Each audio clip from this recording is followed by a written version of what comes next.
SFIയിലെ ശിവപ്രസാദിനെ വളരെ ഇഷ്ടമാണ്. സ്പീച്ചസ്, അദ്ദേഹത്തിൻ്റെ സംസാരം. ചേട്ടനെ എനിക്ക് ഇപ്പോഴും നല്ല ഇഷ്ടമാണ്. ഞാൻ ഇഷ്ടമാണെന്ന് പറയുന്നത് ഞാൻ ഇതുവരെ പേഴ്സണലി ആളെ കണ്ടിട്ടില്ല, ഞാൻ ആളോട് സംസാരിച്ചിട്ടില്ല, ഒന്നുമില്ല. എനിക്ക് സ്വരാജിനെ ഭയങ്കര ഇഷ്ടമാണ്. ചില ആളുകൾ സംസാരിക്കുന്ന കേൾക്കുമ്പോൾ നമുക്ക് ഭയങ്കര ട്രൂ ആയിട്ട് തോന്നും, ഭയങ്കര ജെനുവനായിട്ട് ഫീൽ ചെയ്യും. ഈ പ്രൊട്ടസ്റ്റ് നടക്കുന്നത് വരെ നമ്മൾ എല്ലാവരും പൊതുവെ പറഞ്ഞുകൊണ്ടിരുന്നൊരു കാര്യമാണ്, ഇപ്പോഴത്തെ ജെൻസി തലമുറയ്ക്കോ അല്ലെങ്കിൽ നമുക്കോ രാഷ്ട്രീയ കാര്യങ്ങളിൽ ഒരു താല്പര്യവുമില്ല.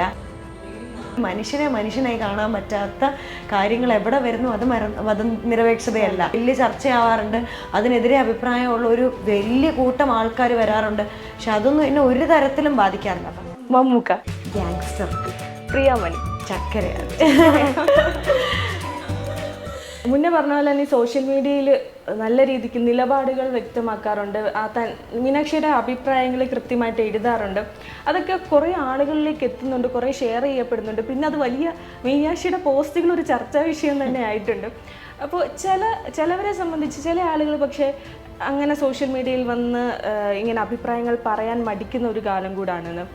ഒരു പക്ഷേ അവരുടെ ഫെയിം നഷ്ടപ്പെടുമെന്ന് ഓർത്തിട്ടാവാം, അല്ലെങ്കിൽ അവർ താല്പര്യപ്പെടുന്നില്ല, അതെന്തോ ആവട്ടെ. പക്ഷേ മീനാക്ഷിയെ സംബന്ധിച്ച് എല്ലാ വിഷയങ്ങളിലും കൃത്യമായ നിലപാടുകൾ അറിയിക്കാറുണ്ട്. അപ്പോൾ ഈ നിലപാടുകൾ അറിയിക്കുന്നവരുടെ ഒരു കാര്യം എന്ന് പറഞ്ഞാൽ അവർ ഒത്തിരി ക്രിട്ടിസൈസ് ചെയ്യപ്പെടാറുണ്ട്. കുറേ പേര് സപ്പോർട്ട് ചെയ്യും, അറ്റ് ദ മൊമെൻറ്റ് തന്നെ നമ്മൾ ക്രിട്ടിസൈസ് ചെയ്യപ്പെടാറുണ്ട്, സൈബർ അറ്റാക്കുകൾ നേരിടാറുണ്ട്. അങ്ങനെ ഈ സൈബർ അറ്റാക്കുകൾ നടത്തുന്നവരോട് എന്താ പറയാനുള്ളത്? അവർ സൈബർ അറ്റാക്ക് നടത്തണോ വേണ്ടയോ എന്നുള്ളത് നമ്മളാണ് തീരുമാനിക്കുന്നത്. അവർ നടത്തുന്നത് സൈബർ അറ്റാക്കാണോ അതെയോ അവരുടെ അഭിപ്രായം വ്യക്തമാക്കുകയാണോ എന്നുള്ളത് നമ്മൾ മനസ്സിലാക്കണം. ഇത് സൈബർ അറ്റാക്കായിട്ട് അവർക്കും അവരുടെ അഭിപ്രായമുള്ള കുറച്ച് പേർക്കും തോന്നിയിട്ട് കാര്യമില്ല. നമുക്കും കൂടെ ഫീൽ ചെയ്യണം അവർ നടത്തുന്നത് നമുക്കെതിരെയുള്ള സൈബർ അറ്റാക്ക് ആണെന്നുള്ളത്. നമ്മളെ അഫക്റ്റ് ചെയ്യാത്തിടത്തോളം അത് പ്രശ്നമില്ല. പക്ഷേ എല്ലാവർക്കും ഒരേ മനസ്ഥിതി ആവണമെന്നില്ല. അഫക്റ്റ് ചെയ്യുന്ന ഒരുപാട് പേരുണ്ടാവാം. ഒരാളുടെയും മാനസികാവസ്ഥയെ കണക്കാക്കാതെ ചെയ്യുന്ന ഒരു കാര്യവും നല്ലതായിട്ട് എനിക്ക് തോന്നുന്നില്ല. അവരെ പേഴ്സണലി ഹേർട്ട് ചെയ്യാനോ അല്ലെങ്കിൽ നമ്മളുടെ അഭിപ്രായം പറയുന്നത് കൊണ്ട് അവർ വന്നിട്ട് നീ ആരാ ഇങ്ങനെ അഭിപ്രായം പറയാൻ എന്ന് ചോദിക്കുന്നത് വളരെ മോശം ഒരു ഇൻറ്റൻഷനാണ്. അല്ലെങ്കിൽ നമ്മൾ മിണ്ടാതിരിക്കണം എന്നുള്ളതാണ് അവരുടെ ഉദ്ദേശം. അപ്പം അങ്ങനെ പറയുന്നത് നല്ല കാര്യമല്ല എന്ന് തന്നെയാണ്. അതിനോട് എനിക്ക് മോശം അഭിപ്രായം തന്നെയാണ്. പക്ഷേ ഈ പറയുന്നത് പോലെ തിരിച്ചുള്ള അഭിപ്രായങ്ങളും അഭിപ്രായ വ്യത്യാസങ്ങളും എപ്പോഴും നല്ലതാണ്. അപ്പോഴാണ് അവിടെ എനിക്ക് ഈ പറയുന്നത് പോലെ അഭിപ്രായം പറയാൻ പറ്റുന്നുണ്ടെങ്കിൽ അവർക്കും തിരിച്ചഭിപ്രായം പറയാനുള്ള സ്വാതന്ത്ര്യമുണ്ട്. അത് നമ്മൾ കൊടുക്കുന്നതല്ല, അത് അവർക്കുള്ള കാര്യമാണ്. അത് അവർ നന്നായി യൂസ് ചെയ്യണം എന്ന് തന്നെയാണ് എൻ്റെ അഭിപ്രായം. ക്രിറ്റിസിസം എപ്പോഴും നല്ലതാണ്. നല്ല രീതിയിലുള്ള ക്രിറ്റിസിസം ആണ് നമുക്ക് ആവശ്യം. അങ്ങനെ ക്രിട്ടിസൈസ് ചെയ്താലേ നമ്മുടെ ചിന്തകളിലും ഡെവലപ്ഡ് ആവുന്നതിനപ്പുറത്തേക്ക് നമുക്ക് ചിന്തിക്കാൻ തോന്നത്തുള്ളൂ. അപ്പം ഞാൻ പറയുന്ന എല്ലാം കറക്റ്റാന്ന് വിചാരിച്ചിരുന്നാൽ എനിക്ക് ചിലപ്പോൾ അത് ചിന്തിക്കാൻ പറ്റണം എന്നില്ല. പക്ഷെ മാക്സിമം തെറ്റ് പറയാതിരിക്കാൻ ശ്രമിച്ചിട്ട് തന്നെയാണ് നമ്മൾ സംസാരിക്കുക. ഈ പറഞ്ഞ പോലെ ആദ്യം നമ്മൾ പറഞ്ഞതുപോലെ ഇപ്പം ആരും ഇങ്ങനെ അഭിപ്രായങ്ങൾ പറയാൻ ശ്രമിക്കുന്നില്ല എന്ന് പറഞ്ഞാൽ അത് ഓരോരുത്തരുടെ കംഫർട്ട്സാണ്. ഇപ്പം എൻ്റെ ഒരു ഗുണമായിട്ട് ഞാനത് ഒരിക്കലും കാണുന്നില്ല. എനിക്കങ്ങനെ സംസാരിക്കാൻ ഇഷ്ടമാണ്. എനിക്കങ്ങനെ സംസാരിക്കുന്നത് കൊണ്ട് പ്രത്യേകിച്ച് ദോഷമൊന്നുമില്ല. അപ്പോൾ അതുകൊണ്ട് ഞാൻ സംസാരിക്കുന്നു. എനിക്ക് സംസാരിക്കാതിരിക്കുന്നതാണ് പ്രശ്നം. ഇപ്പം എൻ്റെ മുന്നിൽ എന്തെങ്കിലും ഒരു മോശം കാര്യം സംഭവിച്ചാൽ ഞാൻ അത് കണ്ടിട്ട് മിണ്ടാതിരുന്നാലാണ് എനിക്ക് പ്രശ്നം. എൻ്റെ ഫസ്റ്റ് തോട്ട് അതെങ്ങനെ ഞാനതിൽ ഇടപെടുമായിരിക്കും. ഞാൻ അങ്ങനെ ഒത്തിരി വള്ളി പിടിച്ചുകൊണ്ട് വരാറുണ്ട്. അപ്പോൾ എന്നെ ബാധിക്കുന്ന ഒരു കേസും ആയിരിക്കത്തില്ല. പക്ഷെ ഞാനങ്ങനെ ചുമ്മാ ഇടയ്ക്ക് കയറിയ നിങ്ങളാ ചെയ്തത് മോശമായി പോയി എന്ന് പറയുന്ന ഒരുപാട് കാര്യങ്ങളുണ്ട്. അപ്പോൾ അത് ചെയ്തില്ലെങ്കിൽ എനിക്ക് ബുദ്ധിമുട്ട്. പക്ഷേ പല കാര്യങ്ങളും ഓരോരുത്തരുടെ ക്യാരക്ടറും ഡിഫറെൻറ്റാണ്. ഇപ്പം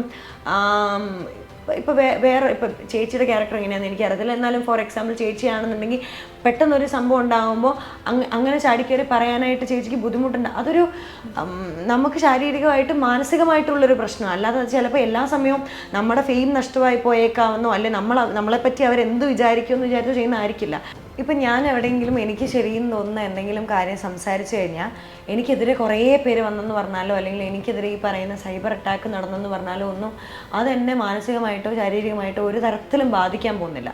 അതെനിക്ക് നല്ല ഉറപ്പുണ്ട്. അപ്പം അതുകൊണ്ടാണ് മേ ബി എനിക്കിങ്ങനെ ഇപ്പം എവിടെയെങ്കിലും ചെന്നിട്ട് എനിക്ക് ശരിയാണെന്ന് തോന്നുന്ന കാര്യം ഞാൻ എപ്പോഴും സംസാരിക്കാറുണ്ട്.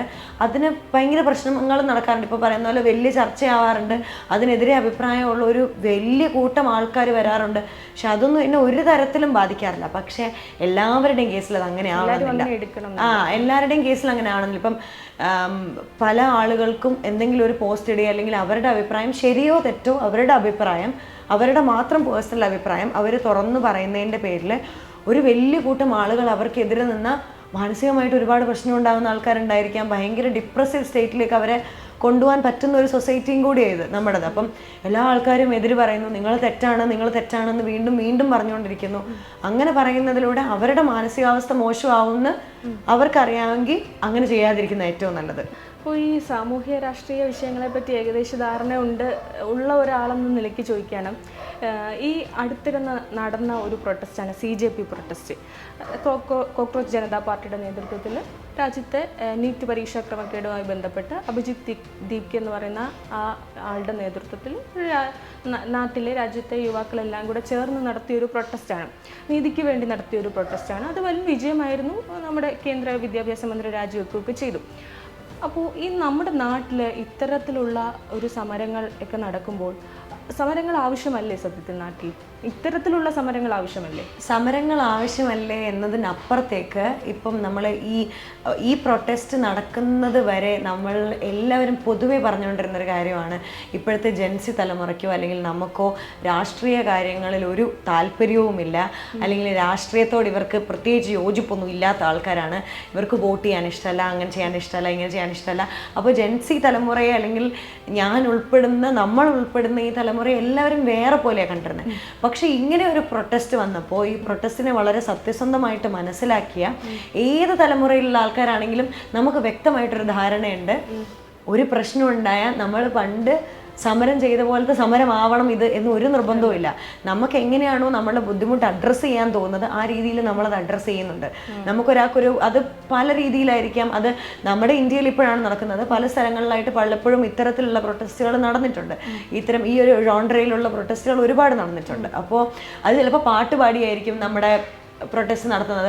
പക്ഷെ അതൊക്കെ കണ്ടിട്ട് പല ആളുകളും പറയുന്നത് ഞാൻ ശ്രദ്ധിച്ചിട്ടുണ്ട്, ഇങ്ങനെയാണോ ഒരു സമരത്തെ കാണേണ്ടത്? ഇത്ര സീരിയസ്നെസ് ഇല്ലാതെയാണോ ഒരു സമരത്തെ കാണേണ്ടത്? എല്ലാ സമരങ്ങളും നമ്മൾ കരഞ്ഞും പ്രശ്നം ഉണ്ടാക്കിയും കാണേണ്ട സമരങ്ങളാണെന്ന് ആരാ തീരുമാനിച്ചു വെച്ചിരിക്കുന്നത്? അങ്ങനെ കാണുമ്പോഴാണ് പ്രശ്നം. നമ്മുടെ പ്രൊട്ടസ്റ്റ് എങ്ങനെ വേണമെന്നും അല്ലെങ്കിൽ നമ്മളുടെ ഇഷ്ടമില്ലായ്മ എങ്ങനെ പ്രകടിപ്പിക്കണമെന്നും നമ്മളാ തീരുമാനിക്കുന്നത്. അപ്പോൾ ഈ ഒരു ജനതയ്ക്ക് അല്ലെങ്കിൽ ഈ ഒരു നമ്മുടെ സാഹചര്യത്തിൽ നമുക്ക് ഇങ്ങനെയാ കാണിക്കാൻ തോന്നുന്നെങ്കിൽ അതാണ് പ്രൊട്ടസ്റ്റ്. അപ്പം നമ്മൾ അങ്ങനെയാണ് പ്രൊട്ടസ്റ്റ് ചെയ്യപ്പെടുന്നത്. അതിപ്പോൾ വിജയിച്ചു അല്ലെങ്കിൽ നമുക്കതിന് വേണ്ട നീതിയും ന്യായവും കിട്ടാൻ പോകുന്നു, കിട്ടിക്കൊണ്ടിരിക്കുന്നു എന്നൊക്കെ ഉള്ളത് ആ പ്രൊട്ടസ്റ്റിൻ്റെ ഒരു വിജയം തന്നെയാണ്. നമ്മൾ കണ്ടതാണ് CJPയുടെ പ്രൊട്ടസ്റ്റ് നടക്കുന്ന സമയത്ത് 3-4 വയസ്സുള്ള കുഞ്ഞു കുട്ടികൾ വരെ അവിടെ ഉണ്ടായിരുന്നു. അവരവിടെ പാട്ട് പാടുന്നുണ്ടായിരുന്നു, അവരവിടെ പടം വരച്ച് പ്രൊട്ടസ്റ്റ് ചെയ്യുന്ന ആളുകളുണ്ടായിരുന്നു. അവർക്കറിഞ്ഞുകൊണ്ടല്ല ചെയ്യുന്നത്. പക്ഷേ ഈ പറഞ്ഞ പോലെ അവരുടെ അച്ഛനോ അമ്മയോ അവരുടെ പേരൻസ് ആരും ആയിക്കോട്ടെ, അവരുടെ കുട്ടികൾ വളർന്നു വരികയാണ്, അവരുടെ കുട്ടികൾക്ക് പഠിക്കണം, നല്ലൊരു ഫ്യൂച്ചർ ഉണ്ടാവണം, നമുക്ക് എല്ലാവർക്കും അത് ആവശ്യം. പക്ഷെ അത് പറയുന്ന സമയത്ത് നമ്മൾ ഏതെങ്കിലും ഒരു പാർട്ടിയോടുള്ള ഇഷ്ടക്കേടാണ് പ്രകടിപ്പിക്കുന്നത് എന്ന് പറയുമ്പോഴും പ്രശ്നമാണ്. നമ്മളൊരു പാർട്ടിയോടുള്ള ഇഷ്ടക്കേടല്ല അവിടെ പ്രകടിപ്പിക്കുന്നത്, അല്ലെങ്കിൽ നമ്മളൊരു പാർട്ടിയോടുള്ള ഇഷ്ടക്കേടല്ല അവിടെ തുറന്നു പറയാൻ അഡ്രസ്സ് ചെയ്യാൻ ശ്രമിക്കുന്നത്. നമ്മുടെ വിദ്യാഭ്യാസ സമ്പ്രദായത്തിൽ ഉണ്ടാവുന്ന ഒരു ബാഡ് പ്രശ്നം അല്ലെങ്കിൽ ഉണ്ടാവുന്ന ഒരു വീഴ്ചയെ നമ്മൾ ചൂണ്ടിക്കാണിക്കുന്ന സമയത്ത് നമ്മളൊരു പാർട്ടിക്കെതിരാണെന്ന് പറഞ്ഞിട്ടൊന്നും പ്രത്യേകിച്ച് കാര്യമൊന്നുമില്ല. പിന്നെ ഞാൻ മീനാക്ഷിയുടെ കുറച്ച് നാൾക്ക് മുന്നേ ഇട്ട പോസ്റ്റാണ് മതനിരപേക്ഷതയെ പറ്റി ഒരു പോസ്റ്റ് കണ്ടു. മതമതിലുകൾക്കപ്പുറമാണ് മതനിരപേക്ഷത എന്ന രീതിയിൽ കുറേ നാളുകളായെന്ന് തോന്നുന്നു ആ പോസ്റ്റ് ഇട്ടിട്ട്.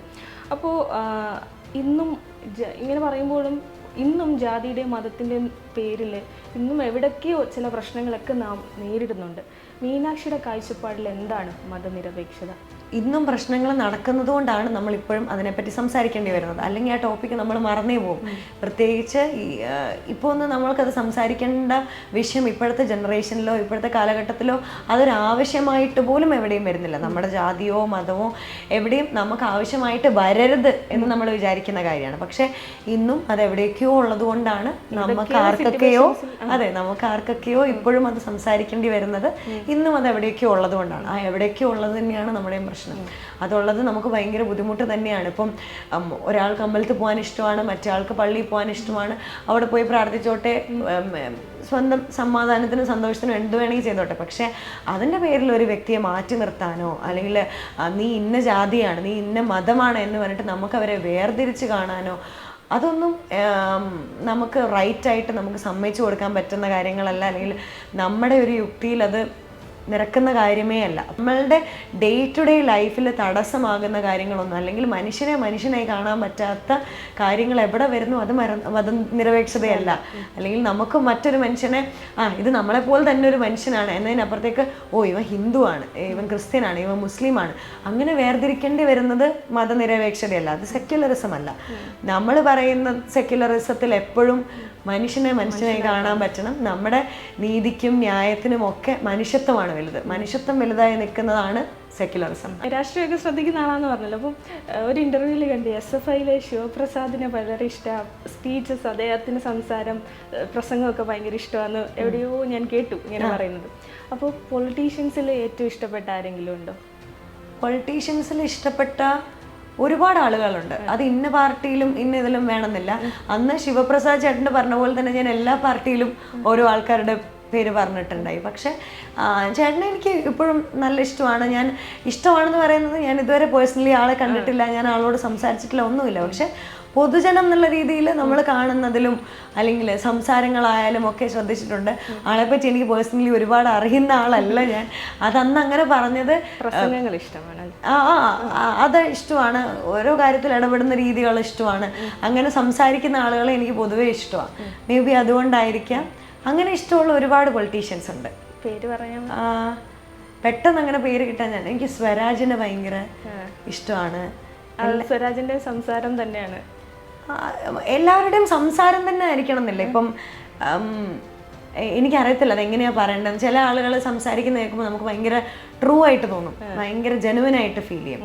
അപ്പം അതുകൊണ്ട് ഇഷ്ടമാണ്. പിന്നെ വിശാരടി ചേട്ടൻ എനിക്ക് ഭയങ്കര ഇഷ്ടമാണ്. വിശാരടി ചേട്ടൻ്റെ സംസാരങ്ങളായാലും ഇപ്പം ഐഡിയോളജി ആയാലും എന്തെങ്കിലും കാര്യത്തിനെ പറ്റി ഒരു അഭിപ്രായം പറയുന്നതൊക്കെ എനിക്ക് വളരെ ഇഷ്ടമാണ്. ഇതുവരെ ഉള്ളതിൽ ഞാൻ കേൾക്കുന്നതിൽ ഞാൻ എപ്പോഴും കേൾക്കാറുമുണ്ട് ചേട്ടൻ്റെതിൽ. രമേശ് ചേട്ടൻ ഇങ്ങനെ സംസാരിക്കുന്ന സമയത്ത് ഭയങ്കര ഇങ്ങനെ കറക്റ്റ് ഓൺ പോയിൻ്റാണ് സംസാരിക്കുക. അതെനിക്ക് ഭയങ്കര ഇഷ്ടമാണ്. അങ്ങനെ നോക്കിയെടുത്ത ഒത്തിരി പേര് കാണും.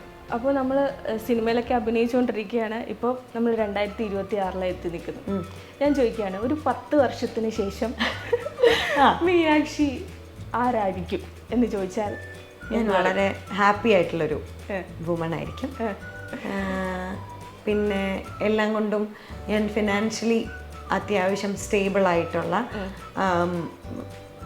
ഭയങ്കര ഹാപ്പി ആയിട്ടുള്ളൊരു മനുഷ്യനായിരിക്കും എന്നാണ് എനിക്ക് തോന്നുന്നത്. ബാക്കി ഇതേ നമുക്ക് ഗസ് ചെയ്യാൻ പറ്റത്തുള്ളൂ. മറ്റു കാര്യങ്ങളൊന്നും നമുക്ക് ഗസ് ചെയ്യാൻ പോലും പറ്റത്തില്ല. ഞാൻ എവിടെ വർക്ക് ചെയ്യുന്നോ അല്ലെങ്കിൽ നമ്മളിപ്പം സിനിമയുടെ കാര്യത്തിലോ അതൊന്നും നമുക്ക് ഒട്ടും ഗസ് ചെയ്യാൻ പറ്റാത്തൊരു മേഖലയാണത്. അപ്പം അതിനെപ്പറ്റി എനിക്കിങ്ങനെ വലിയ ഇതൊന്നുമില്ല. പക്ഷെ ഞാൻ ഹാപ്പി ആയിരിക്കും. പഠിത്തവും ഈ ജോലി വർക്കും എല്ലാം കൂടെ എങ്ങനെയാണ് മാനേജ് ചെയ്ത് പോകുന്നത്? അതിനുള്ള സമയം എങ്ങനെയാണ്? അതൊന്നും പ്രത്യേകിച്ച് അങ്ങനെ കുഴപ്പമില്ല. ഇത് പണ്ട് തൊട്ടേ ഇങ്ങനെ ആയതുകൊണ്ട് ഞാൻ ഇതുമായിട്ട് യൂസ്ഡ് ആണ്. അപ്പോൾ ഒരു പരീക്ഷയൊക്കെ എടുക്കാറാവുന്ന സമയത്ത് എനിക്ക് വീട്ടിൽ ഒരു ടീച്ചർ വരും പഠിപ്പിക്കാനായിട്ട്. അപ്പം ഞങ്ങൾ ഇവിടെ ഇരുന്ന് പഠിക്കും. അത് ഒരാഴ്ചയുടെ ഗ്യാപ്പിൽ അങ്ങനെ വരും. എന്നിട്ട് ഞാൻ പോയി എക്സാം എഴുതും. അങ്ങനെ എപ്പോഴും ചെയ്യാറ്. അല്ലാതെ വലിയ പിന്നെ ഞാൻ ചൂസ് ചെയ്യുന്ന സബ്ജക്റ്റുകളും അങ്ങനെ ആയിരിക്കും. അങ്ങനെ ഒരുപാട് പ്രാക്ടിക്കൽസോ കാര്യങ്ങളോ ഒന്നും ഉള്ളത് എനിക്ക് അറ്റൻഡ് ചെയ്യാൻ പറ്റിയെന്ന് വരത്തില്ല. അപ്പോൾ എനിക്ക് നിർബന്ധമാണ് ഇതിൻ്റെ കൂടെ തന്നെ എന്ത് വർക്ക് ചെയ്താലും അതിൻ്റെ കൂടെ എഡ്യൂക്കേഷനും വേണം എന്നുള്ളത് അതൊരു നിർബന്ധമായിട്ടുള്ള കാര്യം തന്നെയാണ് എനിക്ക്. അപ്പോൾ അതുകൊണ്ട് ഞാനിപ്പോൾ ലിറ്ററേച്ചറാണ് ഡിഗ്രിക്ക് എടുത്തിരിക്കുന്നത്. ലിറ്ററേച്ചറും മീഡിയ കമ്മ്യൂണിക്കേഷനൊക്കെയാണ് പഠിക്കുന്നത്. അപ്പോൾ അതെനിക്ക് ഇതിൻ്റെ കൂടെ കൊണ്ടുപോകാൻ പറ്റുന്നുണ്ട്. അപ്പോൾ ഒരു ടീച്ചർ വന്നിട്ട് ഞങ്ങൾ അങ്ങനെ പഠിച്ച് ഞാൻ പോയി എക്സാം എഴുതുകയാണ് ചെയ്യുക. അതിനെനിക്ക് ഇതുവരെ വലിയ ബുദ്ധിമുട്ടുകളും പ്രശ്നങ്ങളൊന്നുമില്ല. അപ്പം വരുന്ന അടുത്ത പ്രോജക്റ്റുകളൊക്കെ പുതിയ സിനിമ അങ്ങനെ എന്തെങ്കിലുമൊക്കെ ഉണ്ടോ? പുതിയ സിനിമ ഇപ്പോൾ 7 seconds എന്ന് പറഞ്ഞിട്ടൊരു മൂവി, അത് മേ ബി ഒക്ടോബറിൽ എല്ലാം റിലീസ് ഉണ്ടാവുമായിരിക്കും, ഉറപ്പിച്ചിട്ടില്ല. അപ്പോൾ അതാണ് പുതിയ മൂവി. അത് നമ്മുടെ സിബിസാറില്ലേ, നമ്മുടെ തൊണ്ടി മുതലും അതിലൊക്കെ ഉള്ളൊരു ശരിക്കും പോലീസ് അങ്കിളില്ലേ. അപ്പോൾ സിബിസാറിൻ്റെ സ്ക്രിപ്റ്റാണത്, അതിലാണ് വർക്ക് ചെയ്യുന്നത്. ഇപ്പോൾ നടന്നുകൊണ്ടിരിക്കുന്നു. അപ്പോൾ അതിലൊരു വലിയ മാജിക് പ്രതീക്ഷിക്കാം. ആയിരിക്കാം, എല്ലാവർക്കും ഇഷ്ടപ്പെടുന്ന സിനിമയായിരിക്കാം. അപ്പം ഞാൻ കുറച്ച് ആളുകളെ പേര് പറയാം. കുറച്ച് ആളുകൾ എന്ന് പറഞ്ഞാൽ മീനാട്ടിക്ക് അറിയാവുന്ന ആളുകളാണ്, വലിയല്ല. അവരെ പറ്റി ഒറ്റ വാക്കിൽ പറയണം. ആസ് യൂഷ്വൽ മോഹൻലാൽ ഒരു മാജിക്, അത് മമ്മൂക്ക ഗ്യാങ്സ്റ്റർ അങ്ങനെ തോന്നുന്നു.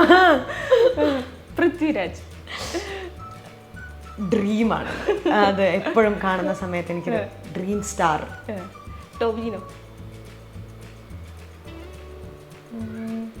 ടോവിനോ ചേട്ടൻ്റെ കാര്യം പറയുമ്പോഴേ എനിക്ക് അനിയനെ ഓർമ്മ വരും. എന്ന് വെച്ചാൽ അവൻ്റെ ഫേവറേറ്റ് ആളാണ് ടോവിനോ ചേട്ടൻ. അപ്പം അവൻ കള എന്ന് പറയുന്ന മൂവി ചെയ്യുന്ന സമയത്ത് ടോവിനോ ചേട്ടൻ്റെ മോനായിട്ടാണ് ചെയ്തത്. അത് പിന്നെ ഇവൻ്റെ അടുത്ത് എപ്പോൾ ആരെയാണ് ഇഷ്ടം എന്ന് ചോദിച്ചാൽ ഇവൻ ടോവിനോ ചേട്ടനെ ഇഷ്ടം. അപ്പോൾ ഇവന് ടോവിനോ ചേട്ടനെ ഭയങ്കര ഇഷ്ടമാണ്. അപ്പോൾ എനിക്ക് ചേട്ടനെ കേൾക്കുമ്പോൾ അവൻ്റെ ഭയങ്കര പേഴ്സണൽ ഫേവറേറ്റ് ആയിട്ടുള്ള ആളാണ്. അങ്ങനെ ഫീൽ ചെയ്യും.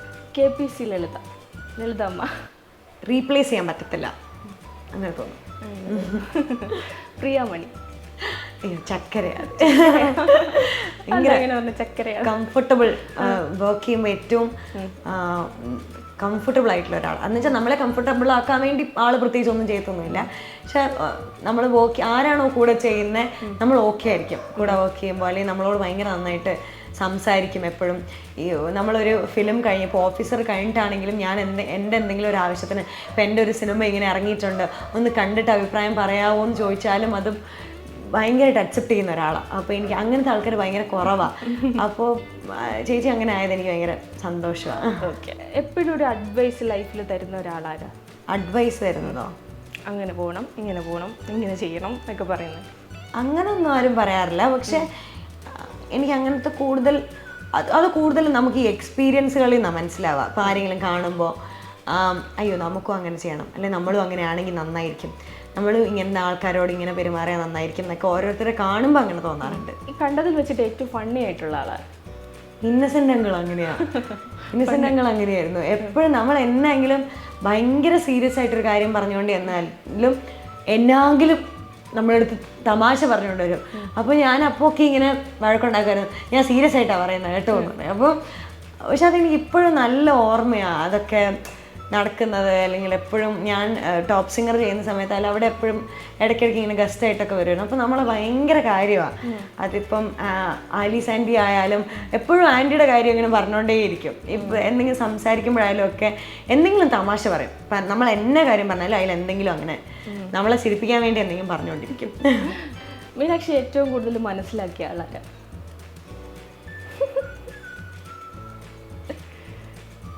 കുറേ പേരുണ്ട്. അയ്യോ അമ്മ. അയ്യോ അത് ഒത്തിരി പേരുണ്ട്. അമ്മ അച്ഛനൊക്കെ. അച്ഛക്ക് എന്നാലും ചില കാര്യമൊന്നും അച്ഛക്ക് മനസ്സിലാകത്തില്ല. അച്ഛയെ തന്നെ അറിയത്തില്ല ചില കാര്യം ഞാൻ എങ്ങനെയാണ് റിയാക്ട് ചെയ്യുക. ചില കാര്യം എനിക്ക് ഇഷ്ടമല്ലെന്ന് മനസ്സിലായാലും അച്ഛൻ അത് ചെയ്യും. അപ്പം അമ്മയാണ് കുറച്ചുകൂടെ ഞാൻ എങ്ങനെയാണെന്ന് കറക്റ്റായിട്ട്. ചിലപ്പം നമ്മളിങ്ങനെയൊക്കെ വെറുതെ ഇരിക്കത്തുള്ളായിരിക്കും, പക്ഷെ അമ്മയ്ക്ക് എൻ്റെ മനസ്സിലെന്നാന്ന് കറക്റ്റായിട്ട് അറിയാൻ പറ്റും. അത് അമ്മയാണ് കുറച്ചുകൂടെ. ഓക്കെ. അപ്പം മീനാക്ഷിക്കും അടുത്ത സിനിമ സൂപ്പർ ഹിറ്റ് ആവട്ടെ, ഒത്തിരി ഉയരങ്ങളിൽ എത്തട്ടെ. നമുക്കൊക്കെ ഒത്തിരി അഭിമാനമാണ് മീനാക്ഷിയെ പോലെയുള്ള ഒരാൾ വളർന്നു വരുന്നത് കാണുമ്പോൾ. അപ്പം ഇനിയും ഒത്തിരി ഉയരങ്ങളിൽ എത്തട്ടെ. ഹാപ്പിയാണോ? ഹാപ്പിയാണ്. Thank you.